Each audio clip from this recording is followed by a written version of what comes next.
भगवान विष्णु की कथाएँ। यहाँ शिव और विष्णु के बारे में पौराणिक कथाओं से तीन दिलचस्प कहानियाँ पेश हैं। जब शिव का घर विष्णु ने ले लिया, जब विष्णु ने शिव को मुश्किल से बचाया और अंत में विष्णु की शिव भक्ति की एक दिल को छू लेने वाली कहानी। क्या आप बद्रीनाथ की कहानी जानते हैं? यह वो जगह है जहाँ शिव और पार्वती रहते थे।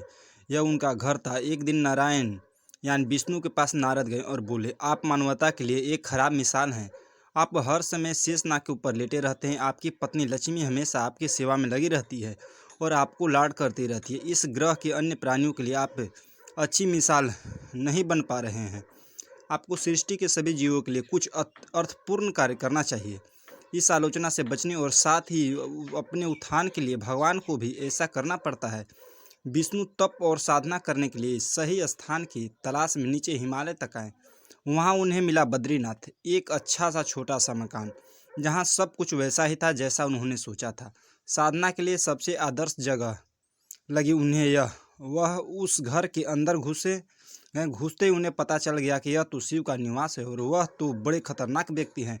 अगर उन्हें गुस्सा आ गया तो वह आपका ही नहीं खुद का भी गला काट सकते हैं। ऐसे में नारायण ने खुद को एक छोटे से बच्चे के रूप में बदल लिया और घर के सामने बैठ गए। उस वक्त शिव की और पार्वती बाहर कहीं टहलने गए थे। जब वे घर वापस लौटे तो उन्होंने देखा कि एक छोटा सा बच्चा जोर जोर से रो रहा है। पार्वती को दया आ गई। उन्होंने बच्चे को उठाने की कोशिश की। शिव ने पार्वती को रोकते हुए कहा, इस बच्चे को मत छूना।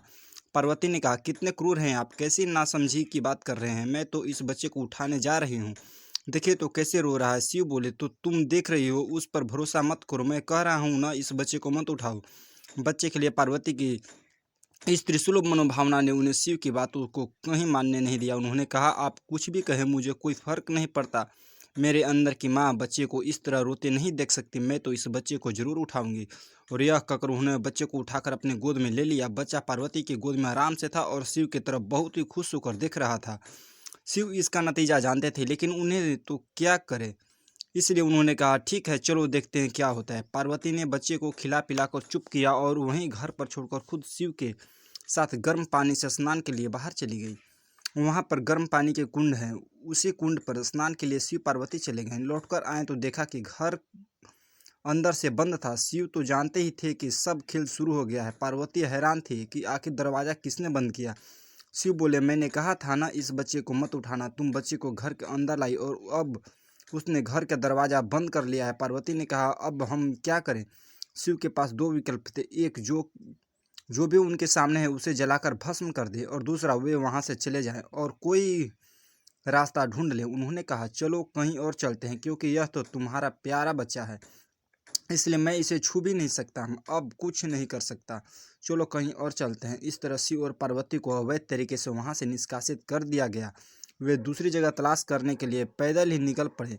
दरअसल बद्रीनाथ और केदारनाथ के बीच एक छोटी सी दूसरी चोटी के बीच सिर्फ 10 किलोमीटर की दूरी है। आखिर में वह केदारनाथ में बस गए और इस तरह शिव ने अपना खुद का घर खो दिया। आप पूछ सकते हैं कि क्या वह इस